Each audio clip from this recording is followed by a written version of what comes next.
Life is short, but it's wide. In the southern state of reality, meet the author, Ann Ipock. Coming up next on Carolina People.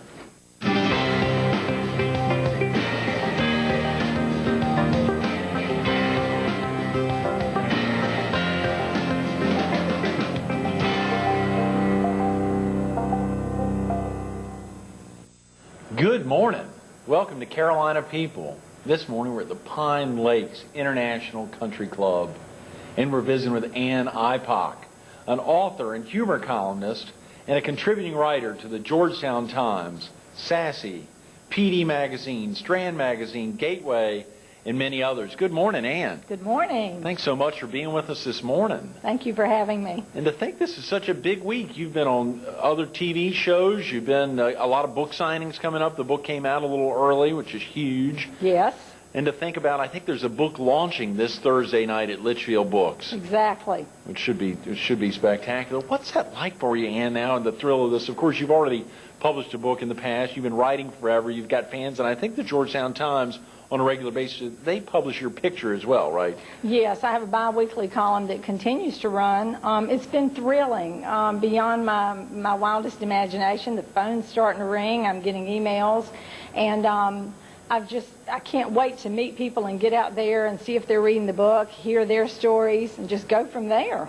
It must be exciting. You know, you and I have a mutual friend, Hilda Merritt Carter, who's got a column, and there's a picture of her in the column. Yes. And so it's difficult, like yourself probably, to travel anywhere and people not recognize you and talk to you. I mean, what's that like, Ann? It's a lot of fun. In fact, just 2 days ago, I was in the post office in Pawleys Island. There were just 3 of us in line, and this lady bought her stamps and walked off, and she turned around and nearly scared me to death. She said, "Don't I know you?" Oh. And I went, "Well, I don't know. I'm a writer." And she said, "Yes, I was at one of your book signings." Oh, wow. But sometimes it'll happen. They'll say, "Don't I know you?" And we go through the whole gamut of what I've done and where I've been. This is in my book. Yeah. And after 50 questions, they say, "No, you must be somebody else," and they walk off. Right. So it could go both ways, but I think I have a twin. Life is short, but it's wide. Very much so. In the southern state of reality. Yes, and we can't wait to hear about it. We can't wait to hear about it. But real quick about yourself, Ann. Are you originally from the area? I am. I call myself a North Carolinian because I was born in North Carolina, but I have been in South Carolina for 17 years. Born in New Bern, raised in Jacksonville, North Carolina for 30-some years before I came here. What brought you here 17 years ago, Ann? My husband's job, he was a manager with a retail department store, and we came here with that. What prompted you to take up writing? How did you get started? Well, believe it or not, I've always written and done some poetry and things like that, but in about 1982, I wrote Red Book Magazine. Never heard back from them, famous story. But in 1991, I was laid off from a marketing position with a major telephone company, and had always written and just started dabbling and joined Coastal Carolina Writers Group, who encouraged me, and we critiqued each other, just had a lot of fun, and I just began writing columns, and here I am 12 years later with the compilation. That's amazing. Yeah. That is amazing. When you think about it, Ann, have you always had the ability to turn virtually anything into a piece of humor? Maybe so. I don't want to toot my own horn, but I think probably I have looked at things in a quirky way, kind of like with a blurred vision, or kind of like the camera wasn't quite in focus. That's just me. I see things differently from other people, and so often, except for an extreme tragedy, it can be turned into humor, and I like to do that. You've turned a lot into humor, and as you say, there's certain things that are very difficult too, but I'm sure at some level, it's both gotten you into trouble and out of trouble. What's that like? Oh, yeah. Well, I put my foot in my mouth a lot. When I call a person the wrong name, like a banker friend of mine one time, I called him Pat the whole night, and right before he left, he gave me his business card, and it said Jerome. Oh, wow. And I said, "Who's Jerome?" And he said, "Me." And I said, "Haven't I been calling you Pat all night?" And he said, "Yes." And I said, "Well, why didn't you correct me?" I tell stories wrong sometimes, and you know Archie Bunker, how he got all his cliches and all his sayings backwards. I do that a lot. My husband says that my brain thinks faster. My mouth thinks faster than my brain. Oh, yeah. So sometimes that's funny, too, though. Just Absolutely. depending. Wow. And was there any one individual who encouraged you or who inspired you to try writing or even try writing humor? Well, I come from a family really of storytellers. My father and my grandmother Pinky. We had a lot of family games. We'd get in a circle and we'd do a lot of fun stuff like that. My sisters and I like to tell long tales. Probably my favorite humorist, I have definitely been inspired by Irma Bombeck and Dave Barry, Louis Grizzard, just a whole bunch of folks. And then just my friends and family. Mm-hmm. Friends and family, and that always gives you fodder for writing, I'm sure. Exactly, exactly, it does. I make a lot of notes. I have notebooks all over my car, all over my bedroom, scraps of paper everywhere. Yeah, and you use notebooks. You also use scraps of paper and just write. That can be difficult at times. Do you write the date down? What do you do when you think of something? You grab a scrap of paper. I try to keep a notebook in my pocketbook, and my pocketbook is usually close by. I probably have right now ideas for 12 or 15 columns. It might just be one sentence or 2 or 3 sentences. Right. Basically, that's what I do. I just keep little notebooks everywhere. Wow, wow. And where were you first published? My very first publication was PD Magazine with the article Big Hair. I had attended a writers' conference at Ocean Creek Resort, as a matter of fact, in about 96, 97, and had a piece critiqued where you register ahead of time, and met with the editor, Margaret Locklear, and she looked it over and said, we'd like to run this. That was my very first piece. You've got to start somewhere. And around Thanksgiving, we're focusing on a women's writing conference that'll be held here in Myrtle, and got some spectacular writers coming in. We're very excited about that upcoming time. When did you begin publishing columns in the Georgetown Times, and how did that association begin, Ann? Well, in I think it was 1997, I called John Burbage. I knew him when I saw him, but he wasn't a close friend of mine. I called John and said, I have a couple of dozen columns. Would you be interested in running them in the Georgetown Times? And he said, sure, come down tomorrow. Let's sit down and talk. He looked them over, and just a day or two later, they called me back and said, we'd like to run your columns every week.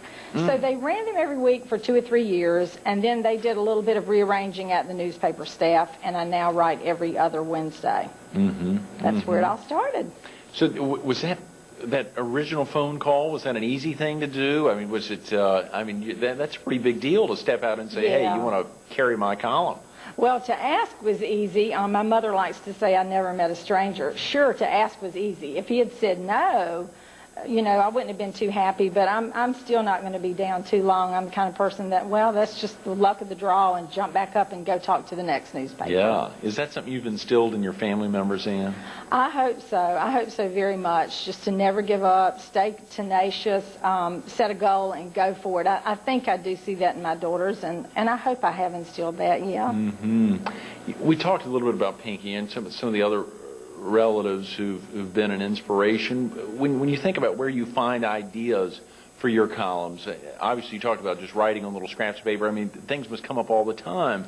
Oh, they do. Sometimes it's almost like my brain, I'm having to say, hush, give me a break, I'm in bed and it's 3 a.m. and I don't want to get up and write it down. But I've often said, just listening to other conversations, a cardinal rule for a writer is observe, observe, observe. And so I keep that notebook. One cute little story, one time I was having my car tuned up, and an elderly couple were sitting there just very quiet and waiting for their car to be repaired.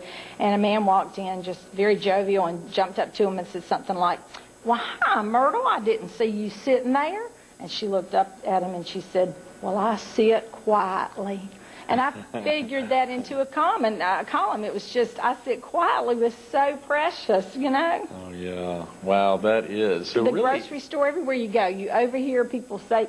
Another thing, I was in a restaurant one time, and a lady ordered the gazpacho soup, and she hit her friend, and she said, I want to see if this is as good as mine. And I just thought that was so funny, it hit me that way. Absolutely, absolutely. That is. So things in your daily routine that really just pop up, virtually anything. That's it. I think if I had to sit there and think what would be funny, I couldn't, but I find 1 or 2 little instances and I embellish them. Sure I do, but never do I sit down and just make up a column that never happened. It's all fact. It just might have a tiny bit of exaggeration. Now, does that happen with Irma Bombeck and Dave Barry? I mean, I suppose I don't know. I would like to read more of Irma Bombeck. Of course, she's gone, and I have her books. I really don't know how she was inspired. I can't even begin to imagine what goes on in Dave Barry's mind, because he is just hilarious. But I think all of us writers do keep our little notebooks, and when the mood strikes us, when the muse appears, we write as fast as we can. So, Ann, you said it's very difficult for you just to conjure up something without a real-life incident spurring it on. That's true. I also write fiction, and I love writing fiction. I have one novel completely through, another novel half through. That is when it is sometimes difficult, when I sit there and my story is progressing. And again, it's fiction. Sometimes I have trouble thinking, what would my character do and what would motivate them? But with humor, it just comes to me usually. You said usually. Do you ever draw a blank? I do, and when those times happen, I'm telling you a little secret. In one of my notebooks, I have probably 8 or 10 stories that I began, maybe the 3 or 4 sentences, but they weren't my favorite. And when I'm really having a tough time, I pull out one of them, and somehow it always works out. It becomes one of my favorites. I embellish it. I work with it. I think of something that maybe happened with you or a friend in the last week or two, and it will gel somehow. Now, Ann, do friends or family ever contact you and say, I think this would be great, Ann, or Mom, or honey, you ought to do something with this? Yes. My mother just had a story for me, and I'm writing it as we speak. They do. They'll remind me of something. My friend and I had a great conversation in a restaurant 2 weeks ago, and I don't usually do it that fast, but I came home that very day and wrote the whole conversation we had had because it was so hilarious, and it was published today in the Georgetown Times. Right. That is fantastic. That was fantastic. When you think about your first book, which came out when, Ann? In 1998, I published What Was It I Was Saying? And that was the title of my newspaper column at the time. They have since titled my column whatever the title is for that particular week. But that was a compilation of 50 humor columns that covered about a 3-year span. It was truly self-published. And this one is by a well-known, normal, regular publisher. My first book I really loved, but I thought I could do better, and I'm so proud of this one. It's far and above what I expected. So. Well, let's go through that process of thinking through how you make a decision to contact somebody different. But your first book, What Was It I Was Saying, it was done how? How does someone go about having a book done? Well, that's a good question. It really is an interesting process. I contacted a publisher or a printer, a printer in Georgetown, who actually printed the book for me. They had some older equipment, so there were a few little mistakes, but we tried to work them out. And the day of the printing, I got my disc to them, which was ready, and they could just go from there, camera ready or whatever. But the day that the book was actually published, it was a big family kind of affair. I went down there and actually helped them cut and staple.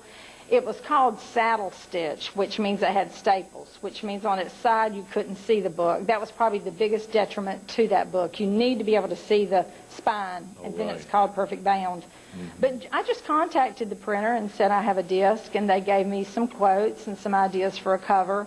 And then I sold about 1,000 of those books, many of them out of the trunk of my car. I was walking on the beach one day. Can I tell you this? Please, take your time, yeah. Okay. These ladies walked up to me, I think it was in October, 4 or 5 ladies, and they said, we're visiting from Georgia. Would you please take our picture? So I got the camera, and I took their picture, and they kept saying, you look so familiar. And I said, how? You're from Georgia. And they said, you look so familiar. And I said, well, I do have a book. And they were jumping up and down. Yes, we just saw your book in the general store at the hammock shops. They said, if we go buy that book, would you meet us somewhere and autograph it? And I said, I can do you one better. I got a trunk full. So a few minutes later, here are the 5 of us standing at my car. I'm autographing books at the public access beach in Pawleys Island. And they're getting pictures of me. And we have since had 2 reunions. You are kidding, Ann. That is a hilarious story. I mean, I've often thought, if you ever go to Pawleys, there's these, the people will sit out there sometimes and they'll sell plants and birdhouses. And my husband said I should get this big old board. I'm not going to do it. And, you put the front here and the back there. I'm walking around saying, buy the book. But now I'm leaving it up to the bookstores and the professional. I have a few, but they are the main sellers. Was that ever tough, Ann, to make sure you want to make something funny, but at the same time, step back and not seem too like me focused. I mean, you want to make something funny, you want to relate something that happened in your life, but at the same time, try not to make it too narcissistic. I mean, try to keep it away from yourself.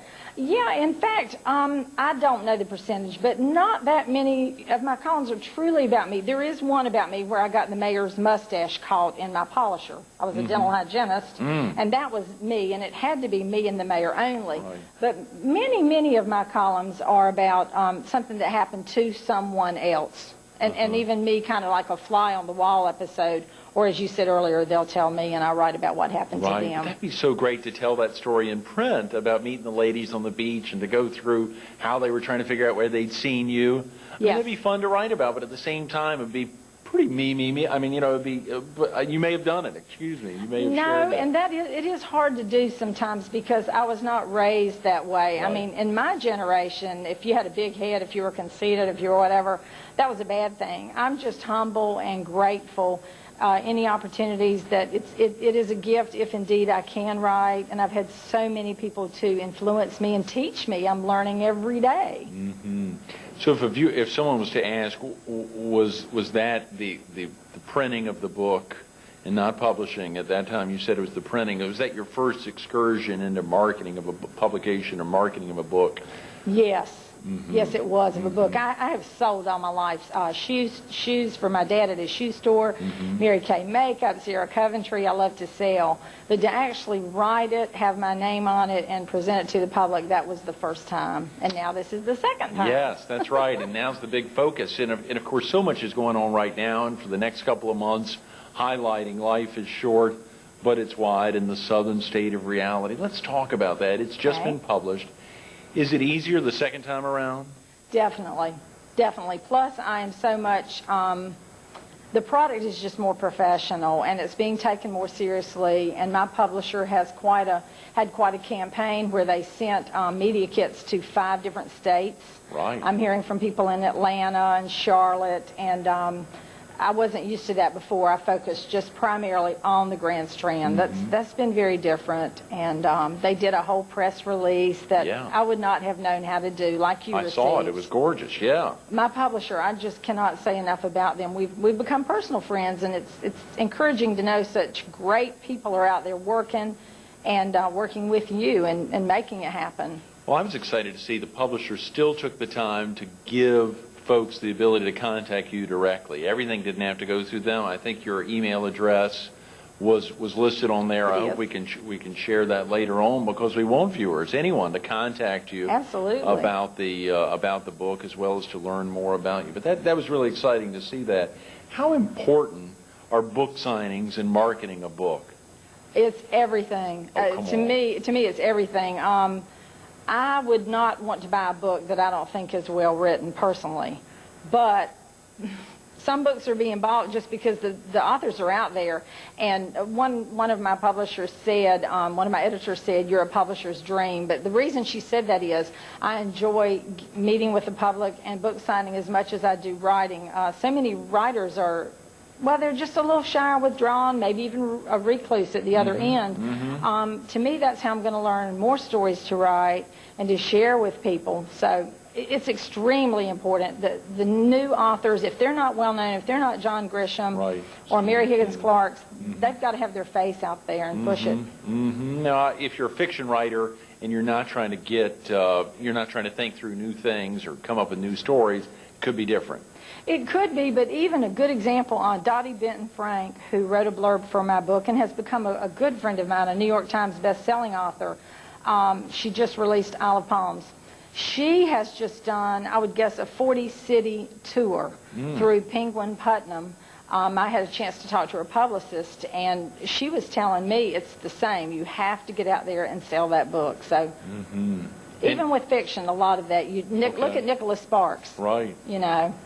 You know, we think of Stephen King, huge author. Oh, Does yeah. he get out a lot? Does he do those things? I don't think so. Yeah, and then I think when he wrote it wasn't as important. I don't think we didn't have email and the internet and the ability to just fly all over the country at a moment's notice. I think it's gotten easier. People are more mobile, and the reader expects it now. They want to meet the author.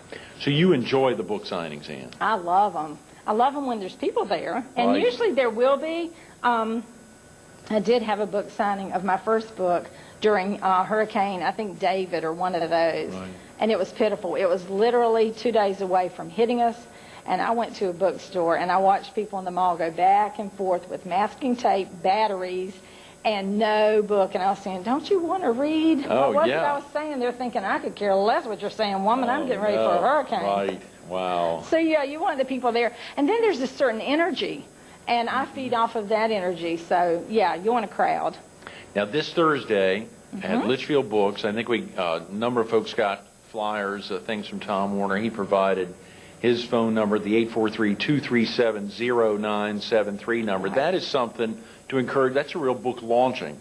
Yes, and the reason that came about, I have a book signing at his store on October 10th after the Movable Feast, which is at the Litchfield Exchange. But when my books came out that early, Tom said, you know, we don't need to wait 6 weeks to present your book. How about if we have an early party, and that's the way we'll do it. People on the way home from 5 to 7 can stop in and meet you and, you know, grab a book and have a bite to eat. I thought that was very gracious. And public speaking is on your agenda as well. Are you frequently asked to make addresses? Yes. With my first book, I did quite a bit of public speaking, and then, as you can imagine, there was a lull for a period of time. I am gearing up again now. I speak to civic groups, book clubs, church groups, community events. Wherever I'm asked, I try to go there, and I will tie it into a book signing now. And I do some motivational speaking as well as humor and other topics, too. So the topics are entirely varied. Motivational, humor.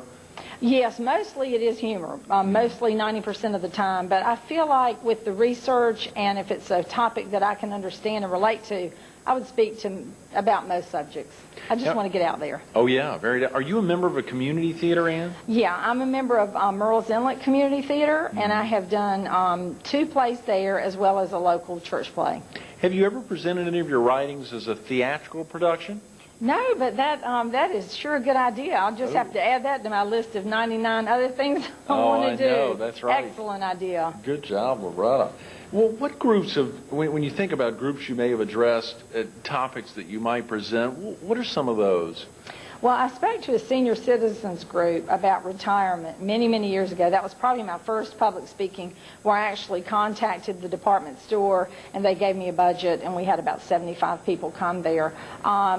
I have not told you, but I'm also a medical transcriptionist, and I do that at home part-time for doctors. I'm self-employed.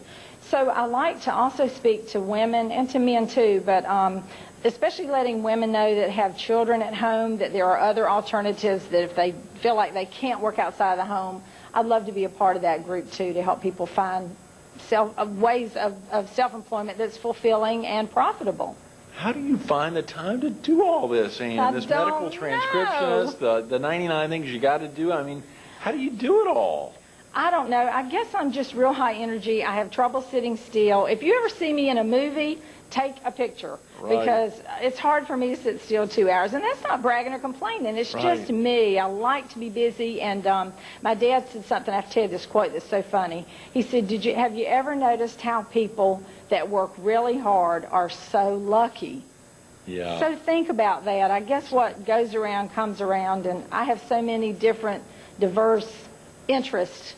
I just try to do them all. Yeah, your poor husband, Ann. Who goes to sleep first? He's worn out. You've met Russell, and he's very low energy. It's a good thing, or we would just be, like how a cat gets in a fight. We'd just be killing each other. Yeah, it'd be nuts. You're right. Ann, have you ever considered writing something other than a column or a short story? Well, you just gave me a good idea, to be able to do that.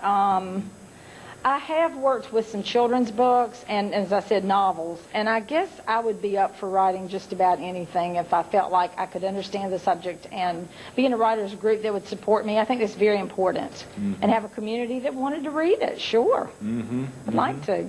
And what do you enjoy most about your work, and which is so varied? Obviously, you talked about, golly, the medical transcription, which I know you've been doing that a long time. Yeah, 12 years. I enjoy medical transcribing quite a bit because I would like to think I'm a wordsmith, and I love the English language. And because I have that degree in dental hygiene, all the medical and English, and all of it comes together. But what I enjoy the most is truly having the finished product of the book and then going out there and talking to people and getting ideas for new books. And I should tell you, too, that I have done some sales writing for Strand Magazine to get advertisers in their shopping and entertainment and dining section. I've done a little bit of marketing and sales writing as well. And viewers can have to catch an upcoming edition of GS Magazine that'll be coming out. Yes, I think November, December. They're coming to my home next week to film a Christmas shot. And I said, gee, I just put my Christmas tree away. I'm kidding. It's been a long time. And they said, don't worry, do you have a mantle? So they must be planning to maybe decorate some red and green. That'll be fun. We'll look out for that, Ann. Thank you. Lastly, you know, obviously we heard you talk about your grandmother, Pinky, your other family members. Could you qualify if there was anyone in particular, an inspiration, who's been your greatest inspiration? You talked about Dave Barry and Irma Bombeck. Has there been a great inspiration for you? Now I'm going to get emotional. Probably my greatest inspiration is my husband, because he is just the kind of guy that just stands back and says, I don't know what you're doing, but you're having fun and you're not hurting anybody, so do it. He's very accepting and understanding, and he hears everything I read at least 1 or 2 times. My daughters also, but Russell is the one that says, you can do it, go out there, and just helps me all he can. That's wonderful. It is. Inspired by her husband, her daughters, her grandmother, Pinky. She learned a lot of great things early on. Observe, observe, observe. She's been doing that for a heck of a long time. And it's come out in great form. Catch it. Life is short, but it's wide, in the Southern State of Reality. Ann, thanks so much for being with us this morning. Absolutely. Thank you. Stay tuned to more Carolina People coming up next.